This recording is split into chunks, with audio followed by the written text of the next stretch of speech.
Dr. Suresh, welcome to the podcast. It's really an honor to have you here with us. Thank you. Appreciate the welcome.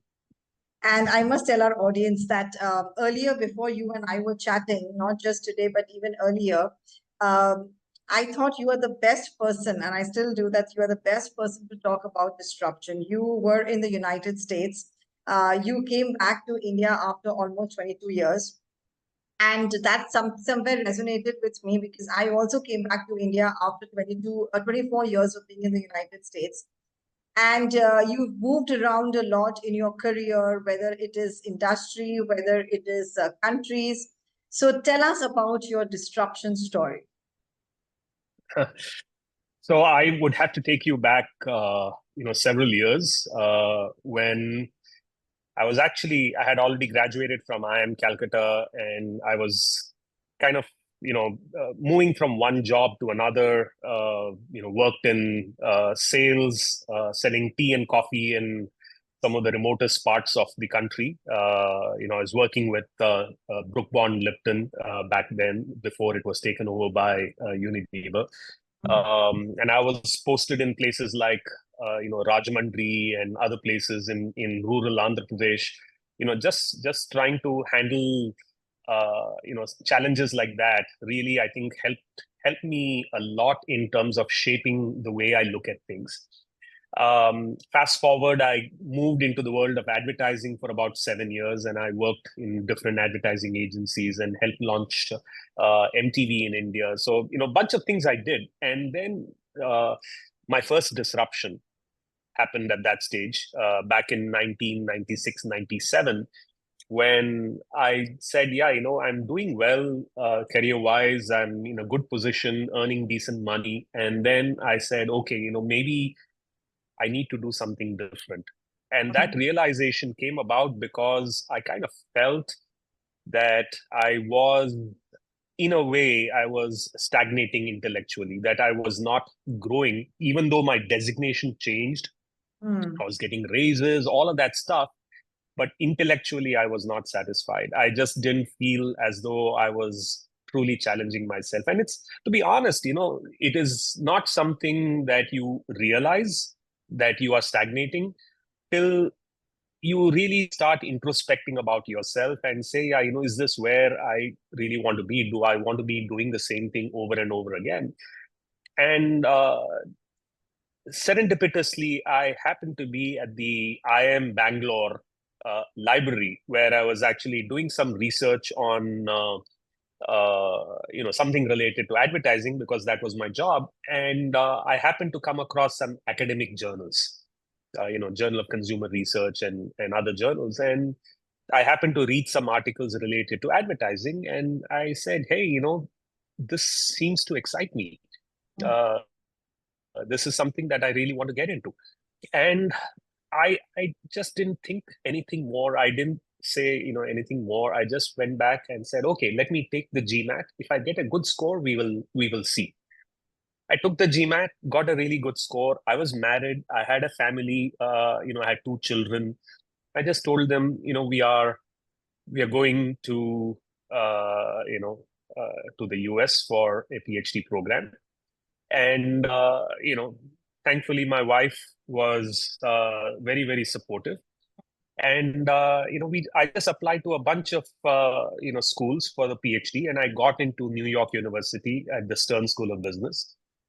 And I started on a stipend of $18,000. Wow. Okay, $18,000 in New York with a family of 4. Yeah, You can imagine how that would be, right? absolutely. It was we lived in New Jersey, about an hour and a half away from New York, New York. in a little town called from New York. Yeah, so we lived in a town called Matawan, which is on the on the coast. Yeah. And it was an hour and a half each way to get to school. And I did it for 5 years, every single day. Every single day. Those were things that kind of I don't know, it just hardened me as a person and made me appreciate what life is all about. And having done that for 4 years, and in my final year, finally, when I appeared for interviews, I got into something like five, I think five different really top level schools offered me a job. And so at the end of it, it was worth it. Paid off. Yeah. Yeah, So it paid off. there is something in my coming book, my fourth leadership book, which is being published. There is a topic, there's a chapter called Working with an Immigrant Mindset.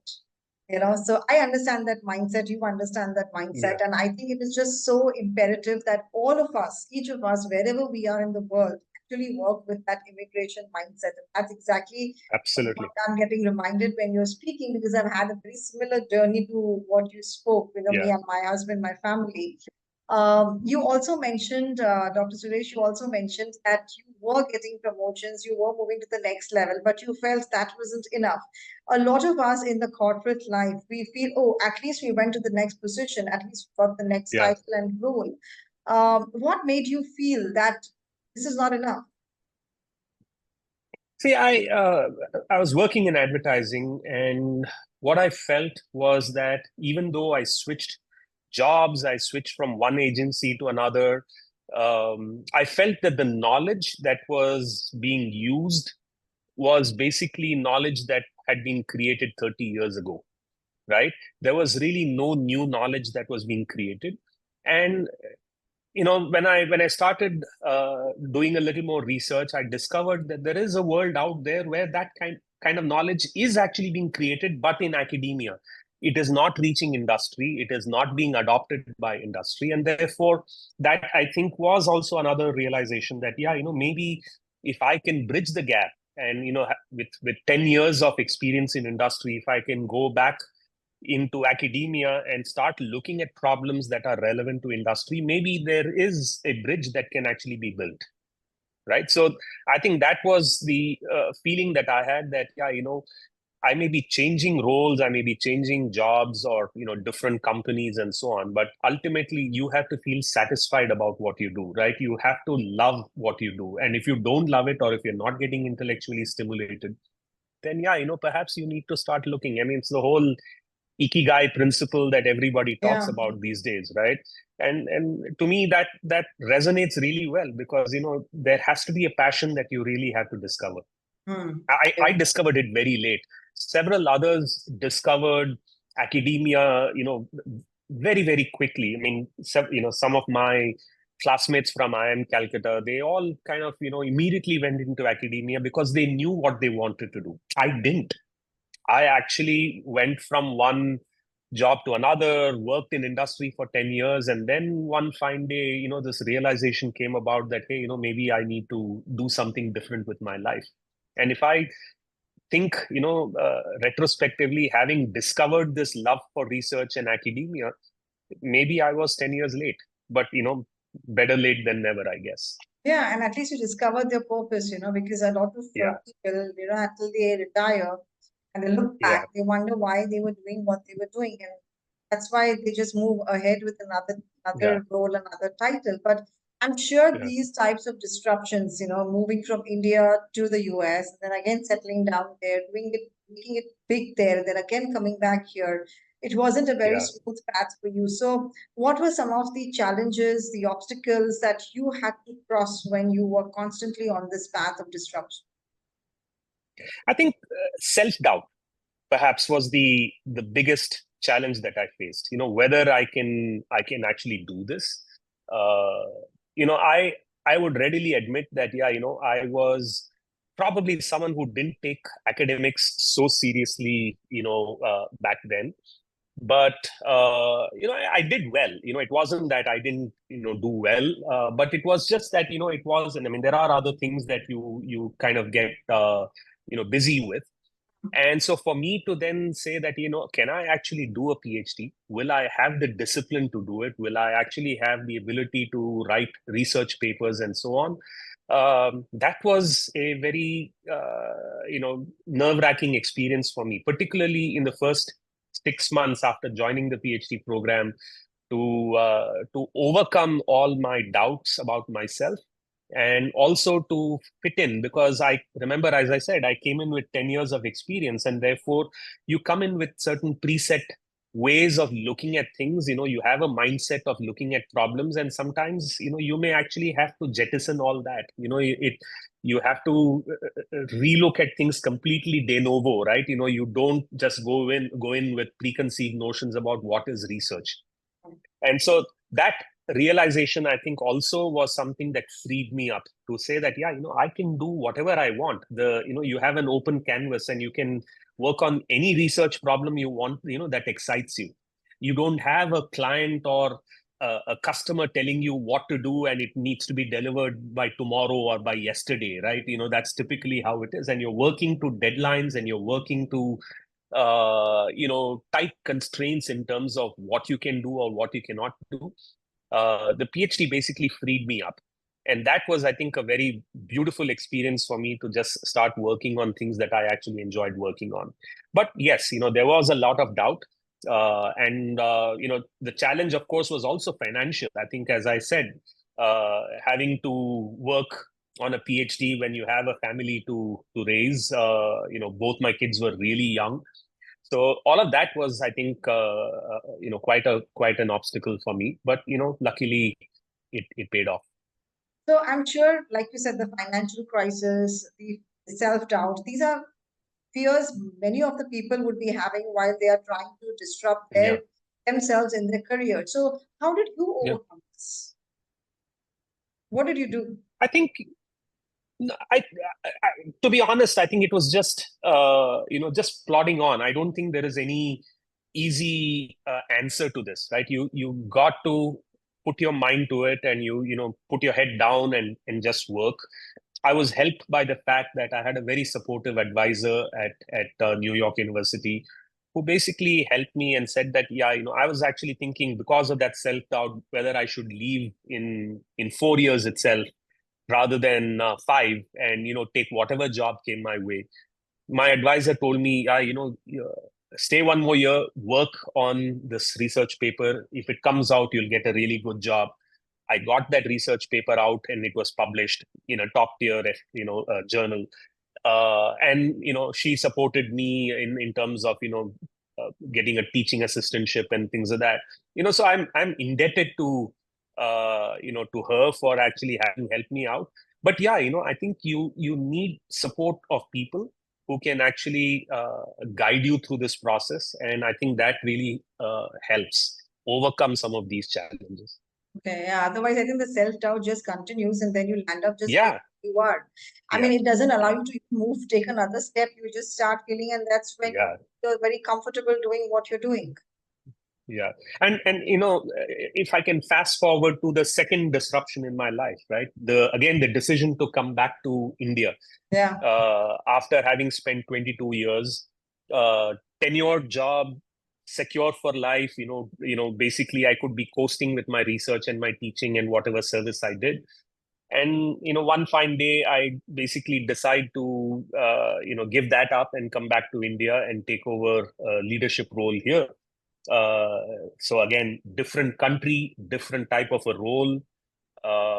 Lots of challenges, simply because, yeah, you're used to a certain way of doing things, a Absolutely. certain culture, all of that, and then you come back, and again, you're driven by self-doubt, because you don't know whether you have it in you to be able to succeed at this, because all along you've just been a teacher and a researcher, and now you're taking on an administrative role. And again, like I said, like I had an advisor back then.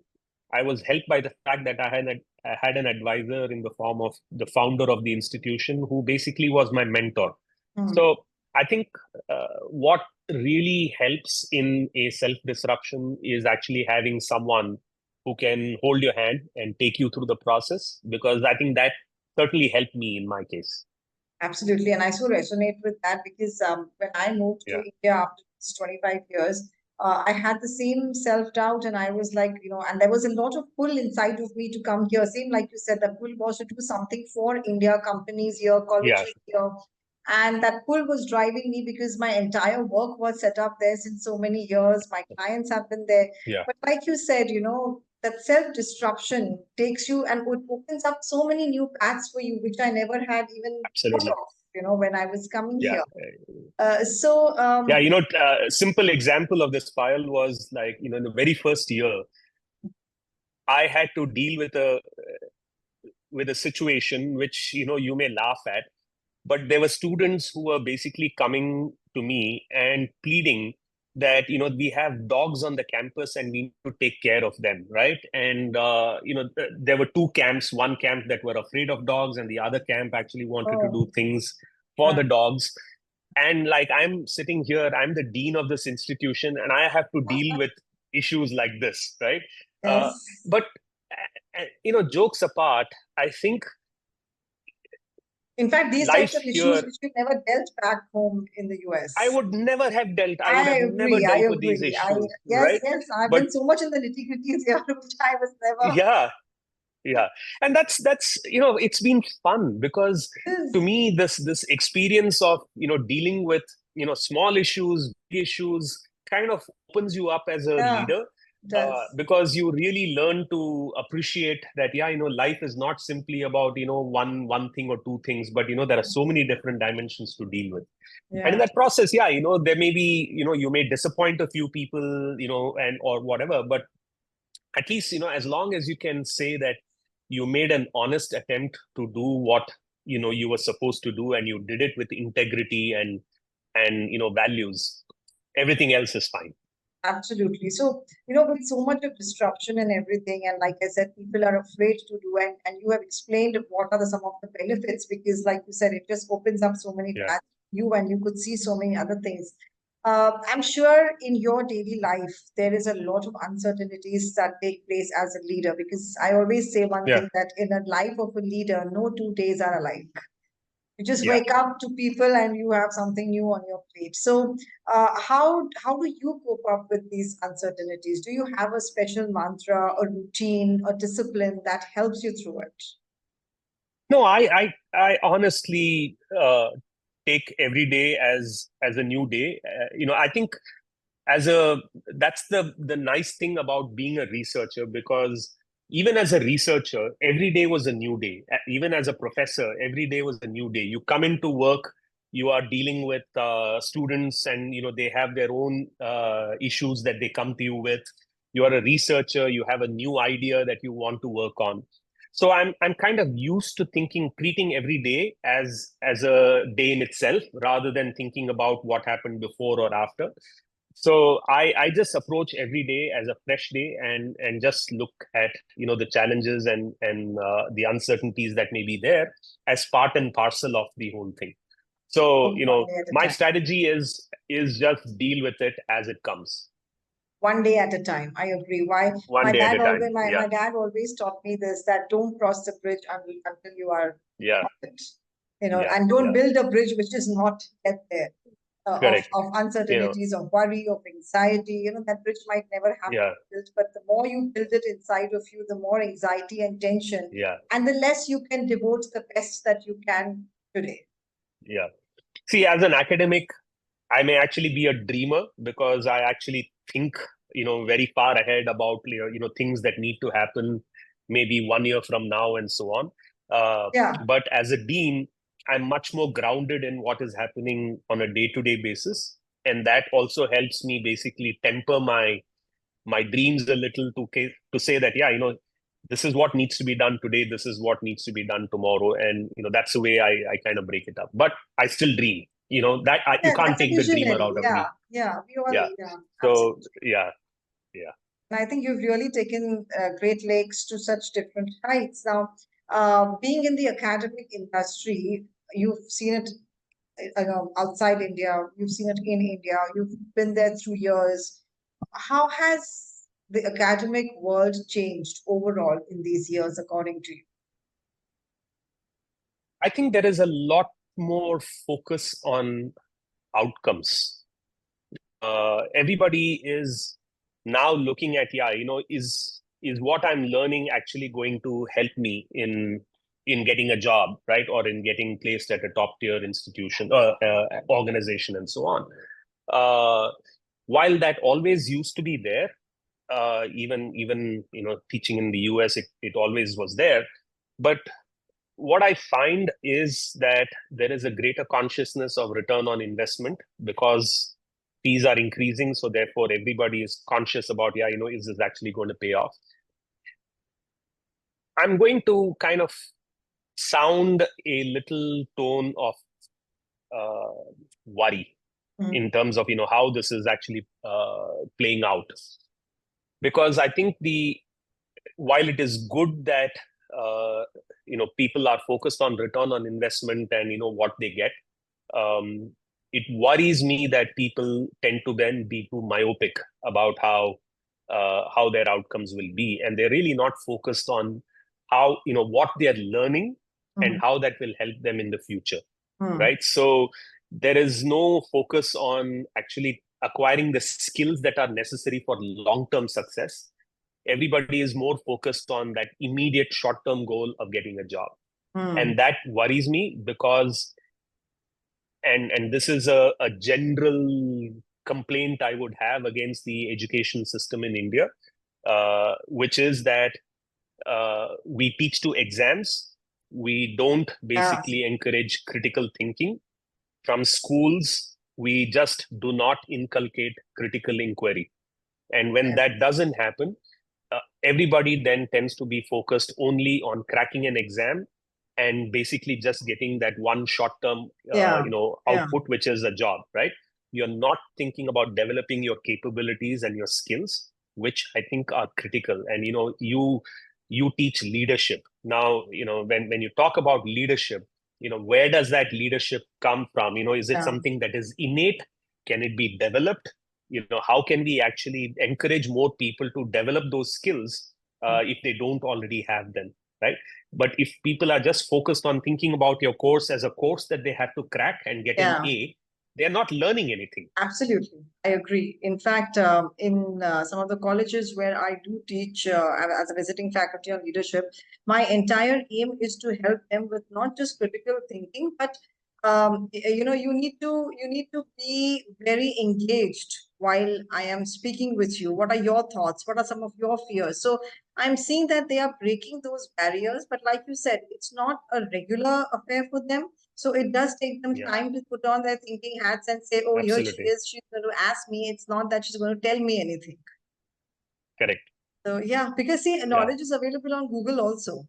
But the fact that you have to think, you have to come up with your own answers, you have to overcome your own limiting beliefs. And I think that is so imperative in the corporate world. We see that gap. And you only learn by doing. You only do, you only learn by actually getting your hands dirty doing things.